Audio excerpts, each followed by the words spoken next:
Hey guys, ito ang ikatlong araw natin dito sa Calayan, Cagayan. At ngayon, mag-iihaw tayo ng lechon.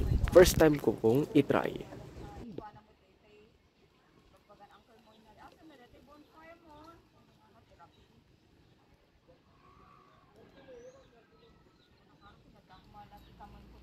At mamaya, muli na naman tayong maligo sa dagat, sa ili dito sa Calayan.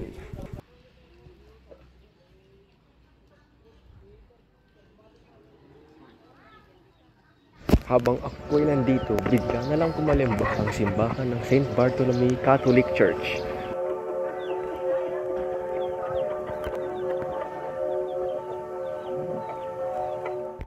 So ayan, proceed na tayo sa dagat at kitang-kita nyo, alas 5:30 ng hapon yan, ang taas pa ng araw. Ayan o, nakikita nyo.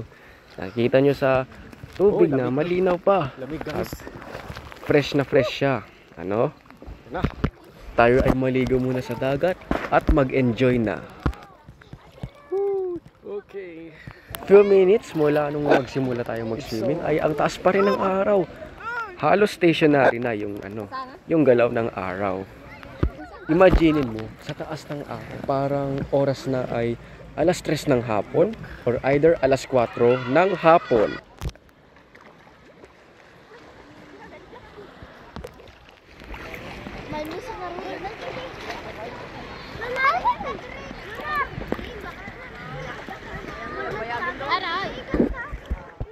At ito na, oras na para lumubog natin, tawag nating sunset. Ngayon, aakyat naman ako sa rebulto ni Dr. Jose Rizal. Pagtapak ko sa pinakamataas, hinawakan ko ito at binaw ko pa. Parang wreath-laying ceremony. Muli, aakyat naman tayo sa rebulto ni Dr. Jose Rizal, pero sa aking phone. Yung nagamit kong phone sa una kong pagtapak dyan ay gamit ng mama ko. Yung sarili niyang cellphone para i-video ako. Pagkatapos kong maligo ay maglibot-libot muna. Katatapos rin kumain, pero hindi ko na na-video dahil naitago yung cellphone sa loob ng bag habang kami ay kumakain. Pasensya na kayo sa mga maiingay na background basta marinig nyo lang ang aking mga sinasabi. Dito yung piknikan namin malapit sa or tapat ng munisipyo ng Calayan. Ayan, bumaba muna tayo sa dagat at nakikita nyong naliligo ang aking pinsan na si Jane. Na-enjoy siya.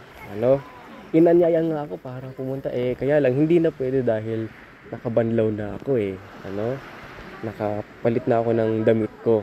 So okay na yun, tama na yun. Bukas ulit. Ayan, maglakad-lakad muna tayo sa tabing dagat. Ayan, nakikita nyo, maraming stone, shell. Pwede kayong mamulot para may remembrance kayo bilang souvenir. At ayan, tinatawag na nga yung pinsan ko para umahon. Dahil nga ay paggabi na at saka siya na lang ang nag-iisang lumalangoy sa dagat.